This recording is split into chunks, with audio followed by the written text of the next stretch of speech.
Hello guys, today I will be showing you how to fix black screen on startup.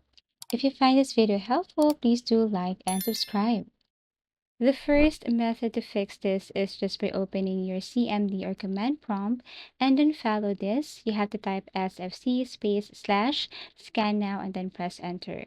So running this can help fix a black screen issue on Windows, but only in certain cases, specifically if the black screen is caused by corrupted or missing system files. Second method, go to your start menu and then type change screensaver, and then here, what you're going to do is you have to tap on open. Basically, if you see that screensaver was set to block, you have to click this one and make sure that it was not set to this. So you can tap on this none, tap on apply, and then tap on OK and see if this method work. If not, then we can proceed to the next step, and that is to go to control panel, click open, and then here you have to select for power options. Click this one.